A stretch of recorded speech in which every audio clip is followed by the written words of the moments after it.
Magandang araw po sa ating narrator at sa lahat ng mga masugid na tagapakinig dito. Itago mo na lang po ako sa pangalang Benny. 27 anyos na po ngayon at naninirahan dito sa area ng Nasugbo, Cavite. Medyo liblib na po itong lugar namin at mapuno kahit na moderno na nga yung panahon. Marami sa ating mga kababayan yung hindi naniniwala sa mga kababalaghan. Kesyo wala daw ganyan at hindi mapatutunayan ng siyensya. Wala namang masama sa opinyon nilang yan, pero ako, alam ko sa sarili ko yung naging issue ng ninong Kiloy ko sa isang babaeng pinaghinalaang manananggal sa aming lugar. Nitong mga nakaraang taon, bago pumutok yung pandemya, ay umuwi galing sa Amerika yung aking ninong Kiloy na siyang kinakapatid nga nitong si tatay sa binyag. Matalik silang magkaibigan mula pa noong mga kabataan nila at halos hindi na nga mapaghiwalay noon pa man. Ngunit noong mapatira nga yung pamilya ni Ninong sa Amerika, ay sumama na rin po ito at doon naman naputol yung ugnayan nila ng tatay ko. Kaya naman tuwing nagbabakasyon siya sa Nasugbo, ay medyo tumatagal po siya doon bago nga siya umuwi sa kanyang mga kaanak sa Pangasinan. Mga ilang buwan pa nga po siyang tumatagal minsan eh. Walang paglagyan yung saya namin noon ni Kuya Andrew ko tuwing dumarating nga itong si Ninong dahil sa dami ng pasalubong nito.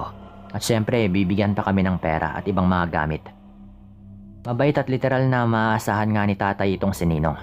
Kaso nga lang ay may isang problema yung Ninong ko. Babaero po kasi ito at halos wala pong pinipili. Biruan nga nila tatay na papatusin daw ni Ninong yung kahit na sinong may mahabang buhok, mukhang babae, basta't meron daw na butas. Alam niyo na, buti na nga lang at kamag-anak nitong si Ninong yung nanay Delia ko. Kaya mataas naman yung pagrespeto niya rito at paggalang syempre. Isang gabi habang nag-inuman nga sila tatay at Ninong at ilan pang mga kababata nila doon, ay dumaan nga yung isang magandang babae noon na tawagin na lang po nating Lupe. Nagtitinda po ito ng tinapa sa mga bahay-bahay at mga pampulutang karne sa mga inuman. Habang nag-aalok nga itong si Lupe ng kanyang paninda, ganoon na lang yung lagkit ng titig sa kanya ni Ninong na tila ba may pagnanais sa babaeng tendera.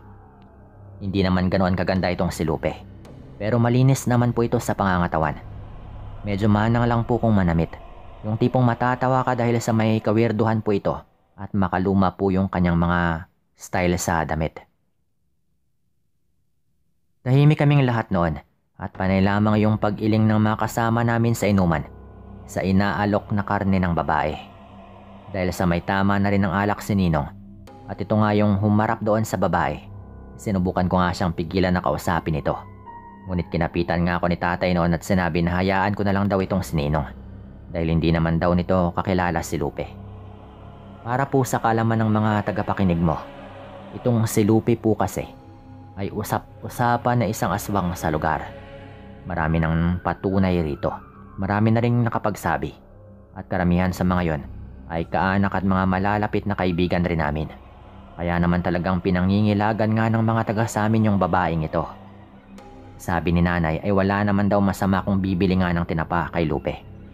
Basta't wisikan lamang daw ito ng suka upang makontra nga yung sumpa. Pero yung karne daw na tinitinda nito ay baka ibang usapan na. Kahit na ibigay pa nga raw ito ng libre, ay tatanggihan pa rin daw namin. Agad na pumorma itong si Ninong sa babae.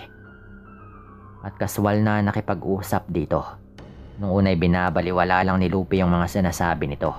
Pero kalaunan ay tila ba nakuha na rin po yung loob ng babae.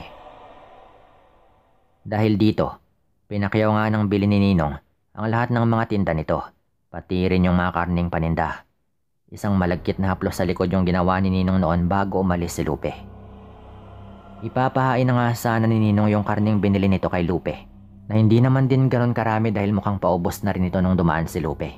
Pero pinigilan nga ito ni nanay, at sa halip ay ilang pirasong kalamansi yung daladala niya at dali ang pinatakan yung karning nabili. Pinagtawanan pa nga ni Ninong si nanay noon dahil sa ginawa nito. Magbabago daw yung lasa ng templadong karne ayon kay Ninong. Pero hindi nila ito pinansin at sinabihang maghintay na muna ng ilang saglit. Makalipas pa nga yung ilang minutong paghihintay noon ay halos lumuwa nga yung dalawang mata ni Ninong nang makita yung malaking pagbabago sa karning nakabalandra sa harapan naming lahat. Unti-unti po kasing tinubuan ng hindi mabilang na buhok at lumot yung karning yon. At parang meron ding mga uod na maliliit. Mabaho rin po bigla yung amoy nito na talagang hindi mo masisikmura. Ilang sandali pa yung nagdaan ay pinatak-patakan pa nga ni Nanay yung karne. Hanggang nagsimula na nga po itong bumula ng todo na para bang may kung anong nangyayari. Hindi makapaniwala si Ninong sa kanyang mga nakita at halos wala nga siyang naging ibang reaksyon noon kundi matinding pagkagulat. Tila ba nahimasmasan nga ito ng tama ng alak na kanyang nainom. Kita mo na. Kaya namin ayaw ipakain sa iyo yung karning tinda ni Lupe dahil alam naming hindi siya ordinaryong tao. Sambit pa nga ni Tatay noon. Dahil sa pangyayaring yon ay hindi na nga namin tinuloy yung inuman. Dahil halos lahat din ng mga kasama namin doon ay nagsimula na ring maduwal at talagang nandiri. Pero ayaw pa ring magpaawat ni Tatay at ni Ninong noon. Kaya naman 3 na lang po kaming nag-inuman noon habang yung ibang kamag-anak ay nagsipag-uwian na sa kanilang mga bahay. Ilang bote pa ng serbesa yung nilabas ni Nanay noon at isang plato ring pulutan na syempre yung nanay ko naman yung may gawa. Inabot nga po kami ng madaling araw noon, mga bandang 1:00 ng madaling araw. Habang nagiinuman kami ay may naririnig na nga kaming 3 na para bang may pumapagas pa sa itaas ng kubo naming pinag-iinuman. Magkahiwalay po kasi yung mismong bahay namin at yung kubong ito. Pero mga ilang hakbang lang din naman po. Hindi naman namin yun pinagtuunan pa ng pansin at nagpatuloy lamang po kami. Pero mga bandang 2:00 ng madaling araw ay nagpaalam na rin yung tatay ko na papasok na rin siya sa loob dahil lasing na rin po talaga ito. At dahil ako nga yung medyo okay pa noon sa kanilang dalawa, ako nga yung umalalay kay tatay sa pagpasok sa loob ng bahay. Pagbalik ko nga sa kubo ay nakita ko si Ninong noon na tumatagay pa rin. Kaya naman nasabi kong maayos pa naman siguro ito. Pero maya-maya ay nagpaalam lamang itong iihi muna at babalik rin daw siya kaagad. Kahit na medyo pasuray-suray na nga yung lakad nito, hinayaan ko na lang po ito. Sa pag-iisip na kaya lang din naman niya at iihi lang naman ito saglit. Pero umabot na po yung medyo may katagalan noon at hindi pa rin po bumabalik si Ninong. Kaya medyo nag-alala na rin po ako. Ginising ko nga si Kuya noon na nauna na ngang magpahinga dahil maagang nalasing. Buti na lamang at nakapagpahinga na rin po ito kahit papano. Kaya naman natulungan po niya ako sa paghahanap kay Ninong. Siguro mga lagpas 3:00 na rin po yon nung matagpuan nga namin si Ninong sa isang puno na nakababa yung kanyang pantalon at syempre nakalabas pa yung kanyang pagkalalaki. Dali-dali naman itong kinarga ni Kuya at sinuotan ng pantalon bago nga ibinalik sa kubo. Kinaumagahan nung may masmasan na nga si Ninong. Wala daw siyang maalala sa mga naganap nung gabi. Pero nung binanggit ni Kuya yung tungkol sa nakita namin na nakababa nga yung suot niyang pantalon, ang kaninang tawanan ay napalitan po ng maasim ng ngiti mula kay Ninong na para bang may mali sa pagkakasabi ni Kuya. Kaya pinatay na lang namin yung mali siya at sabay-sabay na nga po kaming nananghalian. Mag-iisang buwan na nga yung nakalipas noon at takang-taka pa yung ilan sa aming mga kalugar dahil halos hindi nga nagpapakita o napapadaan itong si Lupe. Ayon sa iba, ay sa ibang lugar na raw ito nagtitinda dahil kilala na nga itong aswang sa aming lugar.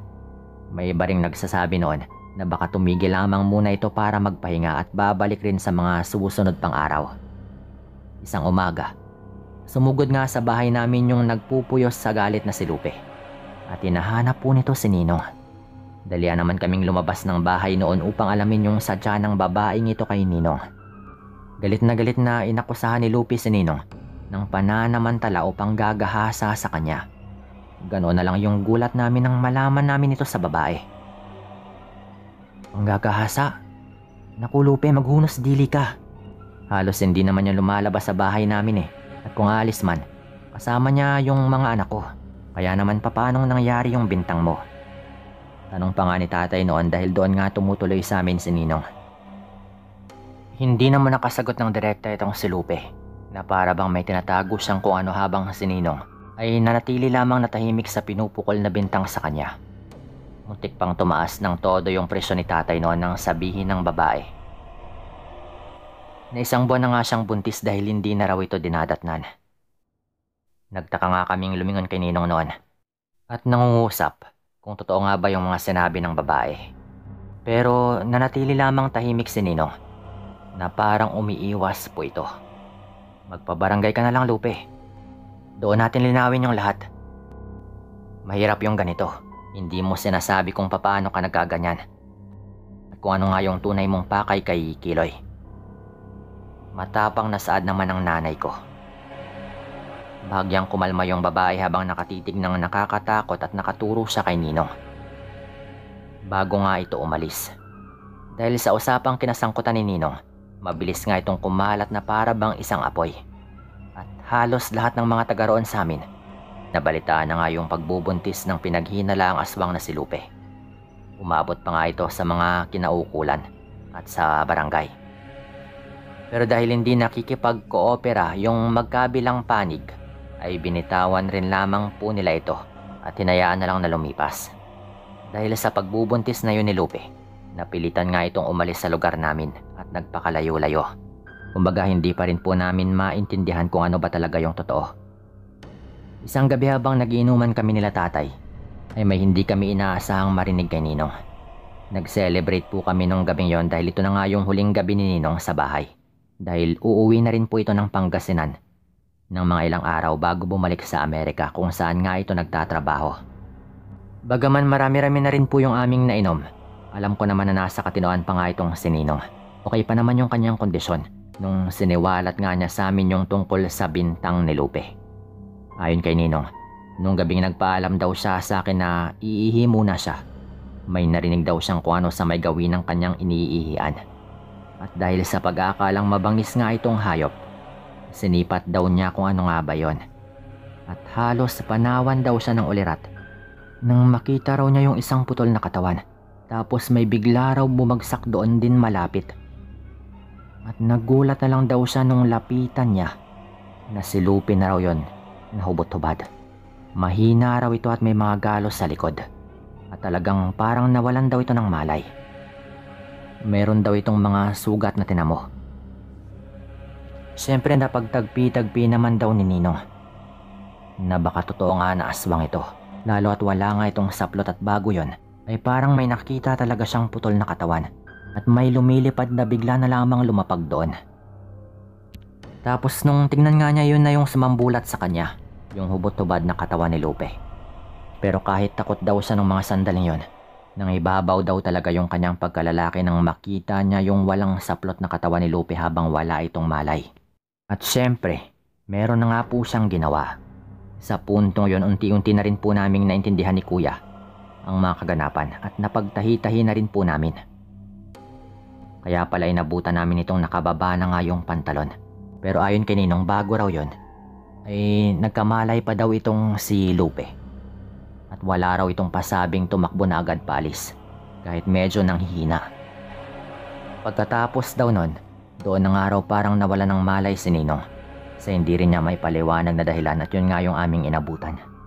Ang sigurado lang po noon ay talagang kumpirmado na nagalaw po ni Ninong itong si Lupe. Alam rin ni Lupe yan malamang. Pero nung may masmasa na nga itong si Ninong, ay hindi raw niya ito kayang panindigan dahil nga kumpirmado ring aswang itong si Lupe. Kung hindi daw sana ay madali lang din daw sana yon para sa kanya. Pero itong lihim na pagkatao nga raw ni Lupe, yung pumipigil sa kanya upang panindigan yung dinadala nito. Bumalik na lang po si Ninong noon sa Amerika na talagang tinalikuran po niya yung kanyang mga nagawa. Wala na rin po kaming naging balita kay Lupe. At syempre wala naman po akong balak na pagtakpan si Ninong. Aminado kung meron siyang kasalanang nagawa. Hindi ko naman kontrolado yung kanyang mga desisyon. Pagkatapos po ng mga nangyari noon, naging madalang na lang po yung pagbisita sa amin ni Ninong hanggang hindi na nga po ito pumupunta. Si Lupe naman ay wala rin po kaming balita kung ano na nga bang nangyari sa kanya. Dito ko na rin po tatapusin yung kwentong ito.